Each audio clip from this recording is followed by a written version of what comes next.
Oh, it's on.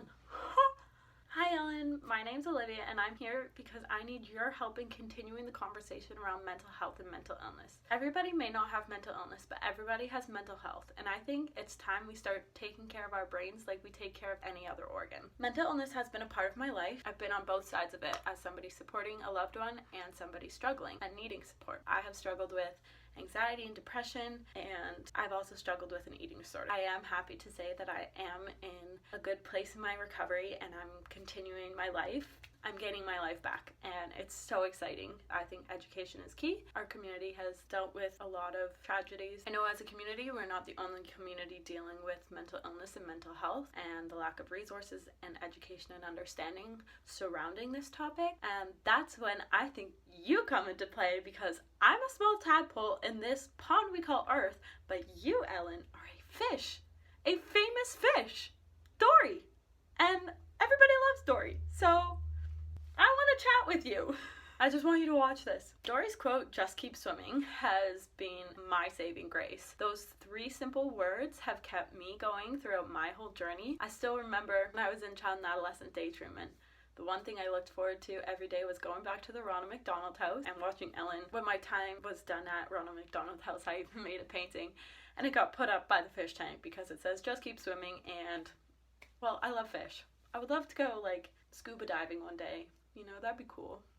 Anyways, back on topic. You never fail to put a smile on my face, and I know I'm not the only person that feels this way. Whether it's your undercover pranks, your 12 days of giveaway, and of course your audience, because you guys are great. You got good dance moves. So keep it up. I began my journey for advocacy around mental illness a couple years back. I have been very open with my community about my struggles. I was the co-president of my high school, and that was the year that my eating disorder really came into play. So me and my 2 really good friends, Steph and Randy, the 3 of us decided to do news articles and a couple interviews with our local newspapers. We wanted to really educate people and bring awareness around eating disorders specifically, because for some reason people still don't understand that eating disorders are a mental illness like any other mental illness. Some insurance companies actually cover mental illness accommodations except eating disorders.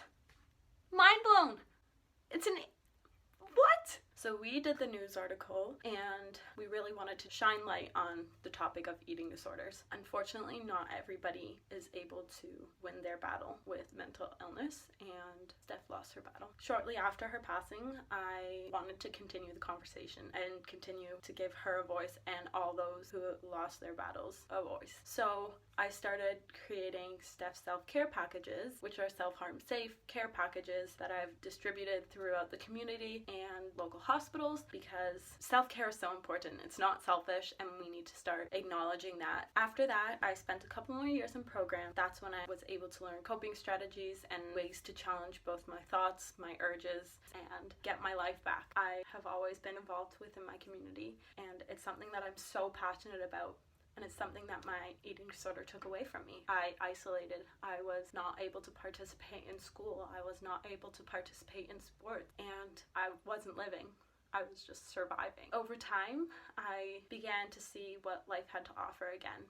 And I graduated a program and I was doing really well. I actually had the opportunity to go back to post-secondary, so I went for nursing. Unfortunately, I wasn't able to navigate into the world, and so I had to travel to receive even just a social worker. So I decided to take the power of my struggle and turn it into power for recovery. It was one of the hardest admissions I've ever had, because I was doing it for myself this time, and it's something that I never really did before. After I graduated that program, I was grateful for the opportunity, because not everybody has the opportunities that I've had, and I decided to do something with that. I've gained so much insight and coping strategies, so I decided to start a YouTube channel. I really think education is key. I want to share what I've learned with others, and so I was like, hey, let's start a YouTube channel. And I started sharing coping strategies for both a supporter and somebody struggling, because I think it's important for both sides. Unfortunately, with the lack of education and understanding, there's still a lot of work that needs to be done. There's still a lack of resources, and that's why